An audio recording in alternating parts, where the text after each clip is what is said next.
प्रधानमंत्री नरेंद्र मोदी ने कहा कि बांग्लादेश के अंतरिम सरकार के मुख्य सलाहकार मोहम्मद यूनुस ने उन्हें फोन कर बांग्लादेश में हिंदुओं और सभी अल्पसंख्यकों की सुरक्षा सुनिश्चित करने का आश्वासन दिया है। पीएम मोदी ने आज एक्स पूर्व में ट्विटर पर एक पोस्ट में ये जानकारी दी। मंगलवार को मोहम्मद यूनुस ने ढाका की ढाकेश्वरी मंदिर का दौरा किया और वहां बांग्लादेश में हिंदुओं से मुलाकात की। उन्होंने हालिया हिंसा के दौरान अल्पसंख्यकों पर हमला करने वालों को सख्त सजा देने का वादा किया, जो पूर्व प्रधानमंत्री शेख हसीना के हटाए जाने के बाद हुई थी। बांग्लादेश के विभिन्न हिस्सों से हिंदुओं और अन्य अल्पसंख्यकों पर हमलों की रिपोर्टें आई थीं।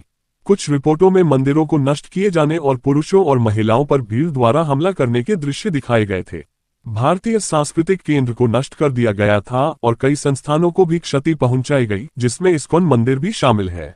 यहां तक कि विपक्ष के नेता और कांग्रेस सांसद शशि थरूर की बांग्लादेश में हिंदुओं पर हुए हमलों के बारे में की गई टिप्पणियों को भी व्यापक समर्थन मिला। शशि थरूर ने कहा कि जब बांग्लादेश में भारत की मित्रता के हर प्रतीक पर हमला किया जा रहा है, तो भारत के लोगों के लिए उदासीन रहना मुश्किल है। शशि थरूर ने बुधवार को एएनआई समाचार एजेंसी से कहा, ये बेहद दुखद है कि जिसे एक लोकतांत्रिक लोकप्रिय क्रांति के रूप में स्वागत किया गया था, वह अराजकता और अल्पसंख्यकों, विशेषकर हिंदू अल्पसंख्यकों पर हिंसा में बदल गई है। हमें भारत में बांग्लादेश के लोगों के साथ खड़ा होना चाहिए, लेकिन जब बांग्लादेश में भारत की मित्रता के हर प्रतीक पर हमला किया जा रहा है, तो हमारे लिए उदासीन रहना मुश्किल है। मंगलवार को बांग्लादेश के सेना कर्मियों और अल्पसंख्यक हिंदू समुदाय के सदस्यों के बीच झड़प हुई, जब अल्पसंख्यक समुदाय के लोग उन परिवार के सदस्यों के पोस्टरों के साथ प्रदर्शन कर रहे थे जो हिंसा के दौरान लापता हो गए थे।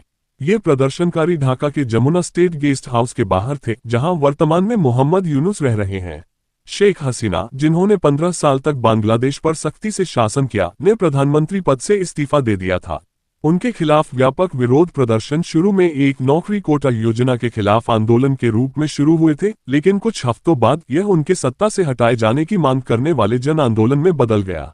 विवादास्पद कोटा प्रणाली 1971 के बांग्लादेश मुक्ति संग्राम में लड़ने वाले वेटरन्स के परिवारों के लिए सिविल सेवाओं की नौकरियों में 30% आरक्षण प्रदान करती थी।